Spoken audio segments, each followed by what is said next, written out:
Mi novia me presentó un contrato fraudulento el día antes de la boda, exigiendo el 40% de mi sueldo. Firmé el papel.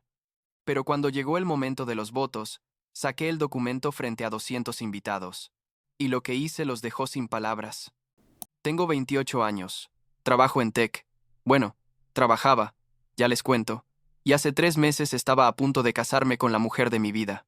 O eso creía, porque resulta que la mujer con la que había pasado 3 años de mi vida, con la que había planeado comprar una casa, tener hijos, toda esa mierda que uno sueña cuando está enamorado, básicamente intentó estafarme el día antes de la boda.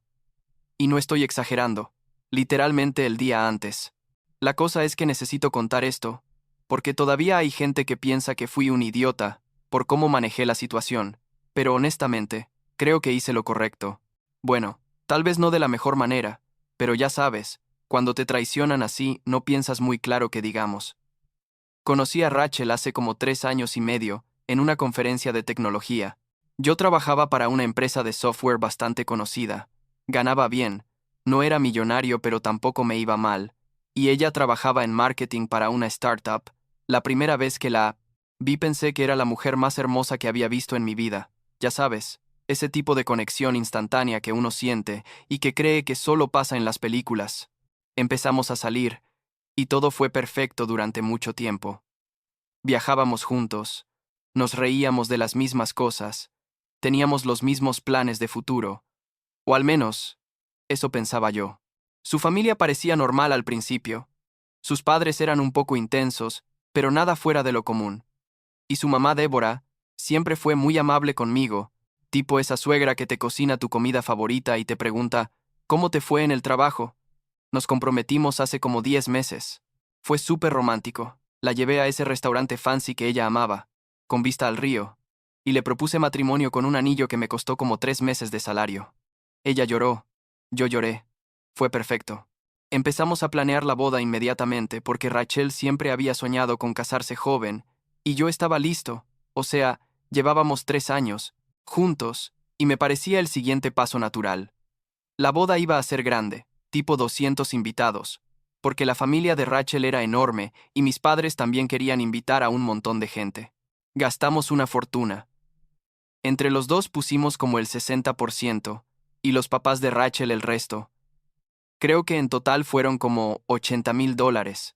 Una locura. Pero ella quería su día perfecto, y yo solo quería hacerla feliz. Todo iba bien hasta literalmente el día antes de la boda. Ya habíamos hecho el ensayo, teníamos todo listo, los invitados estaban llegando de diferentes partes del país. Yo me quedé en un hotel porque ya sabes, esa tradición tonta de que el novio no puede ver a la novia antes de la ceremonia. Estaba en mi habitación del hotel con mis dos mejores amigos, tomando unas cervezas, relajado, pensando que al día siguiente iba a casarme con el amor de mi vida, cuando tocaron la puerta.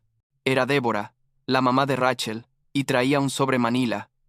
Me dijo que necesitaba firmar unos papeles antes de la boda, que era algo rutinario, típico protocolo familiar. Yo pensé que tal vez era algo sobre el prenup que habíamos discutido meses atrás, porque sí, teníamos uno, pero era súper básico y justo, tipo lo que es tuyo y lo que es mío, así que no le di mucha importancia. Abrí el sobre y lo que vi me dejó paralizado. Era un contrato, tipo un documento legal real con sellos y todo, donde básicamente decía que yo debía depositar el 40% de mi salario mensual en una cuenta bancaria a nombre de Rachel, empezando desde el primer mes de matrimonio. 40%. No era un acuerdo sobre división de gastos o algo razonable. Era literalmente darle casi la mitad de mi sueldo cada mes, sin ninguna justificación. Leí el documento como 3 veces porque no podía creer lo que estaba viendo.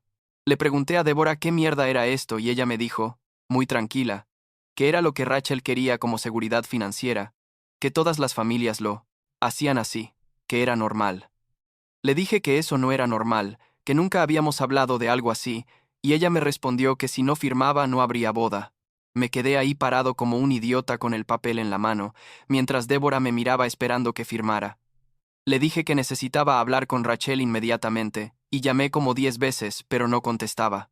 Débora me dijo que Rachel estaba ocupada con los últimos preparativos, y que no tenía tiempo para hablar, que simplemente firmara y ya. Mis amigos estaban ahí viendo toda la escena, y uno de ellos me dijo: «Tío, no firmes eso, esto está mal». Pero yo estaba en shock total. Pensaba en todos los invitados que ya estaban en la ciudad, en el dinero que habíamos gastado, en mi familia que estaba súper emocionada, en todo lo que cancelar la boda implicaría. Débora siguió presionando, y dijo que si no firmaba, iba a quedar como el malo de la historia, que iba a romperle el corazón a su hija frente a todos. Finalmente, logré comunicarme con Rachel como a las 11 de la noche. La llamé desde el teléfono de un amigo porque ella había bloqueado mi número. Sí, imagínate, el día antes de casarnos y me bloqueó. Cuando contestó, le pregunté directamente sobre el contrato, y hubo un silencio largo. Luego me dijo que sí, que era real, que lo necesitaba como garantía de que yo iba a cuidar de ella financieramente. Le dije que eso no tenía sentido, que podíamos tener una cuenta conjunta, dividir gastos como cualquier pareja normal, pero ella insistió en que quería ese 40% en su cuenta personal. Le pregunté por qué nunca habíamos hablado de esto antes, y me dijo que sabía que yo no iba a estar de acuerdo. Entonces por eso esperó hasta el último momento. ¿Puedes creerlo? Básicamente admitió que me había estado engañando todo este tiempo, que había planeado presentarme esto cuando ya no pudiera echarme para atrás. Le dije que eso era una locura, que no podíamos empezar un matrimonio, con una traición así. Y ella empezó a llorar diciendo que si realmente la amaba firmaría el contrato sin pensarlo, que era solo dinero, y que el amor era más importante. Pero la cosa es que no era solo sobre el dinero, era sobre la confianza, sobre el hecho de que me había mentido durante meses mientras planeábamos esta boda. Le dije que necesitábamos hablar en persona, y ella me dijo que no, que o firmaba el contrato o no habría boda. Le pregunté si era un ultimátum, y me dijo que sí. Entonces yo le dije que está bien, que firmaría el contrato, pero que después hablaríamos sobre esto. Colgué, y mis amigos me miraron como si estuviera loco. La verdad es que en ese momento ya había tomado una decisión. Firmé el contrato esa noche porque pensé que técnicamente no era válido hasta que nos casáramos, y si no nos casábamos, entonces no significaba nada. Pero más que eso, creo que una parte de mí quería que Rachel y su familia supieran exactamente qué tan mal estaba, lo que habían hecho. No dormí nada esa noche. Solo daba vueltas en la cama pensando en los 3 años que habíamos pasado juntos, en todas las veces que me dijo que me amaba, en todos los planes que habíamos hecho. Me sentía como un idiota por no haber visto las señales, aunque mirando hacia atrás no sé si realmente había señales o si ella simplemente era muy buena, ocultando sus verdaderas intenciones. Llegó el día de la boda y yo estaba hecho mierda. No había dormido, tenía ojeras horribles, y mis amigos estaban preocupados porque sabían que yo no estaba bien. Me puse el traje, fui a la iglesia, y todo el tiempo pensaba en qué iba a hacer. Cuando llegué, y vi la iglesia llena de gente, a mis padres sentados en primera fila súper orgullosos, a todos nuestros amigos y familiares ahí esperando este momento hermoso, sentí una mezcla de rabia y tristeza que nunca había sentido antes. Rachel llegó y se veía hermosa, tipo princesa de cuento de hadas. Y por un segundo, dudé. Pensé, tal vez podemos resolver esto después. Tal vez estoy exagerando, pero entonces recordé su voz diciéndome que había esperado hasta el último momento porque sabía que yo no estaría de acuerdo. El sacerdote empezó con la ceremonia. Hicimos todo el ritual normal, y cuando llegó el momento de los votos, saqué el contrato de mi bolsillo. Había traído el documento original que había firmado la noche anterior. Rachel me vio sacarlo, y su cara cambió completamente. Se puso pálida. Miré a todos los invitados y dije: antes de que continuemos, hay algo que todos necesitan saber. El silencio en la iglesia era absoluto. Tipo podías escuchar una aguja caer. Leí partes del contrato en voz alta. Expliqué que me lo habían presentado el día anterior, que me habían presionado para firmarlo bajo amenaza de cancelar la boda. La gente empezó a murmurar. Algunos gritaron: «¿Qué diablos?». Mis padres se veían confundidos. Los padres de Rachel se veían furiosos. Rachel intentó quitarme el contrato de las manos, pero yo me alejé. Le dije frente a todos que no podía casarme con alguien que me había mentido y manipulado de esa manera, que el matrimonio se supone que empieza con honestidad y confianza, no con contratos secretos y ultimátums. Rompí el contrato en pedazos frente a todos, le dije que lo sentía, pero que no podía hacer esto, y me fui caminando por el pasillo central de la iglesia mientras todos me miraban en shock. Escuché a Rachel llorando atrás, a su mamá gritando que era un cobarde, a la gente murmurando, pero seguí caminando hasta salir de ahí. Afuera me subí a mi carro y manejé sin rumbo por como 2 horas. Apagué mi teléfono porque sabía que iba a tener como 1000 llamadas. Cuando finalmente lo encendí, tenía 87 mensajes y 34 llamadas perdidas. Mensajes de mis padres preguntando dónde estaba, de amigos preocupados, de familiares confundidos, y varios de los padres de Rachel llamándome de todo. Mi mamá estaba furiosa, no porque cancelara la boda, sino por cómo lo hice. Me dijo que había humillado públicamente a Rachel, que podría haber manejado esto de manera privada, que ahora ambas familias estaban avergonzadas. Mi papá estaba más calmado, pero también decepcionado. Me dijo que entendía mi rabia, pero que la forma en que actué fue inmadura. Los siguientes días fueron horribles. Todos en mi familia estaban molestos conmigo. Tuve que explicarles la situación como 50 veces, mostrarles copias del contrato que había sacado antes de romper el original, y aún así, algunos pensaban que exageré. Mis padres eventualmente entendieron después de que nos sentamos a hablar realmente, sin gritos ni juicios. Les expliqué que no fue solo sobre el dinero, sino sobre el engaño, sobre el hecho de que Rachel había planeado esto durante meses sin decirme nada. Mi papá finalmente me dijo que hice lo correcto al no casarme, pero que pudo haber sido de otra manera, y supongo que tiene razón, pero en el momento yo estaba tan enojado que solo quería que todos supieran la verdad. Rachel y yo vivíamos juntos desde hacía como 2 años. Cuando volví al apartamento, después de todo el drama, esperaba encontrarla ahí, tal vez para tener una conversación final, no sé, pero la casa estaba vacía. Se había llevado todas sus cosas, muebles que habíamos comprado juntos, fotos, todo. Dejó las llaves sobre la mesa de la cocina, y eso fue todo. No hubo mensaje, no hubo explicación, solo se fue. Me senté en el sofá, que por suerte era mío, en ese apartamento medio vacío, y creo que fue la primera vez que realmente lloré. No por ella, sino por todo lo que habíamos construido, y que resultó ser una mentira. Pasaron como 3 semanas, y pensé que lo peor había pasado. Estaba tratando de seguir con mi vida, trabajando, saliendo con amigos, básicamente sobreviviendo día a día. Entonces un sábado por la mañana recibí una llamada de un número desconocido. Contesté, y era el papá de Rachel. Me dijo que necesitaban que les devolviera los $30,000 que habían puesto para la boda. Le dije que eso no tenía sentido, que ellos habían decidido contribuir con ese dinero como regalo, que nunca fue un préstamo. Él empezó a gritarme que yo había arruinado todo, que su hija estaba destrozada, que era lo mínimo que podía hacer. Le dije que no les debía nada y colgué. Pero no terminó ahí. Empezaron a mandarme mensajes diarios exigiendo el dinero, amenazando con demandas legales, diciendo que iban a arruinar mi reputación. Fue hasta entonces que llamé a Rachel por primera vez desde la boda. Necesitaba que controlara a sus padres porque esto ya era acoso. Ella contestó después de varios intentos, y su voz sonaba rara, como cansada. Le expliqué lo que estaban haciendo sus padres y esperaba que me gritara o me colgara, pero en vez de eso se quedó callada. Luego dijo que sus padres estaban fuera de control, que no podía hacer nada, y colgó. Eso fue todo. Como 30 segundos de conversación, después de 3 años juntos. Durante este tiempo también empecé a repensar mi vida en general. Seguía en el mismo trabajo, pero ya no me sentía motivado. Todo me recordaba a Rachel porque habíamos ido juntos a eventos de la empresa. Ella conocía a mis compañeros, había estado en mi oficina 1000 veces. Entonces tomé una decisión bastante loca. Renuncié. Mi jefe pensó que estaba teniendo una crisis, lo cual era cierto, pero le expliqué que necesitaba un cambio radical. Había estado ahorrando bien durante años, y tenía suficiente para vivir varios meses sin trabajo.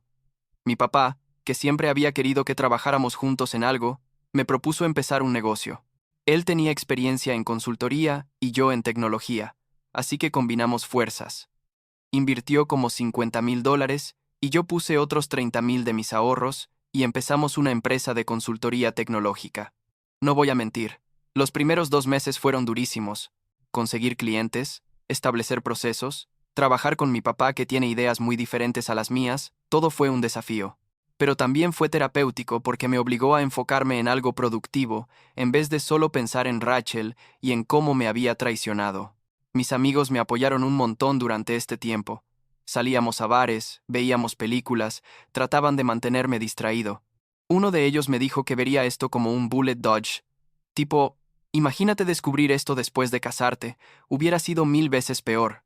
Entonces, hace como 3 meses estaba en un bar con 2 amigos, tomando unas cervezas después del trabajo, cuando la vi. Rachel estaba ahí con 2 amigas, en una mesa al otro lado del bar. Nuestras miradas se cruzaron, y fue súper incómodo. Ella se veía diferente. Tenía el pelo más corto, y se veía más delgada, como si no hubiera estado comiendo bien. Mis amigos se dieron cuenta y me preguntaron si quería irnos, pero les dije que no, que estaba bien, aunque obviamente era mentira. Pasó como media hora, y entonces Rachel se acercó a nuestra mesa. Mis amigos se pusieron tensos, pero ella solo me miró y dijo, ¿podemos hablar un minuto? Salimos afuera del bar, y nos quedamos ahí parados en silencio por lo que pareció una eternidad. Finalmente ella dijo que lo sentía, que había sido una idiota, que el contrato fue idea de su mamá, pero que ella aceptó porque tenía miedo de no tener seguridad financiera. Le pregunté por qué. No. Simplemente habló conmigo sobre sus preocupaciones como una persona normal. Y ella dijo que, no sé, supongo que pensé que no entenderías, que te enojarías. Le dije que tenía razón. Me hubiera enojado si me hubieras pedido el 40% de mi sueldo sin razón. Pero podríamos haber tenido una conversación sobre finanzas, sobre cómo manejaríamos el dinero como pareja, sobre planes de ahorro, lo que sea. Ella se quedó callada, y luego dijo que sabía que había arruinado todo, que entendía por qué hice lo que hice en la iglesia, aunque le dolió mucho la humillación pública. Le pregunté cómo estaba, y me dijo que había estado en terapia, que se había dado cuenta de que tenía problemas serios con el control y la confianza, que su familia la había criado creyendo que las mujeres siempre necesitaban asegurar su futuro financiero de manera casi paranoica. No justificaba lo que hizo, pero al menos ahora entendía de dónde venía todo eso. Le conté sobre el negocio con mi papá, y ella dijo que se alegraba por mí, que siempre había querido que trabajáramos juntos. Fue raro, tipo estábamos siendo civiles después de todo lo que pasó. Le pregunté si sus padres seguían molestos, y ella dijo que sí, que básicamente la culpaban a ella por todo, que su relación con ellos estaba muy dañada. Me dio pena, honestamente. Antes de volver adentro me dijo una última cosa. Dijo que entendía si nunca podía perdonarla, que ella misma no sabía si podría perdonarse, pero que quería que supiera que los 3 años que pasaron juntos fueron reales para ella, que no todo fue mentira, solo el final. Le dije que también habían sido reales para mí, por eso dolió tanto. Nos dimos un abrazo medio incómodo, y cada quien regresó con sus amigos. Mis amigos me preguntaron si estaba bien, y les dije que sí.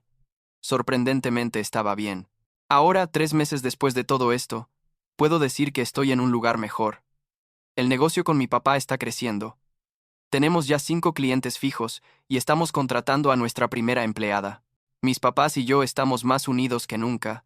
Creo que esta crisis nos acercó de una manera extraña.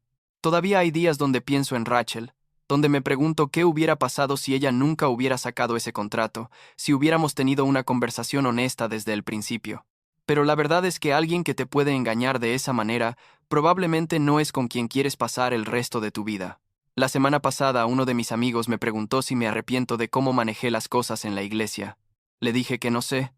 Tal vez podría haberlo hecho diferente, pero en ese momento sentí que era lo único que podía hacer. Quería que todos supieran por qué estaba cancelando la boda. No quería que pensaran que simplemente me asusté o que soy un idiota que deja plantada a su novia sin razón. Sí, fue dramático. Sí, probablemente humillé a Rachel frente a todos, pero ella también me había traicionado de la manera más profunda posible. No digo que 2 errores hacen un acierto, pero tampoco creo que debería haber guardado silencio y cancelar todo en privado solo para salvar las apariencias. Al final del día, aprendí que la confianza es todo en una relación, que no importa cuánto tiempo lleves con alguien o cuánto creas conocerla, la gente puede sorprenderte de las peores maneras. Pero también aprendí que puedes recuperarte de algo así, que la vida continúa, incluso cuando sientes que tu mundo se derrumbó. Tengo 28 años, tengo un negocio nuevo que me emociona, tengo a mi familia y amigos que me apoyan, y eventualmente conoceré a alguien que no me pida el 40% de mi sueldo el día antes de casarnos. Por ahora estoy bien así, supongo, reconstruyendo mi vida pieza por pieza.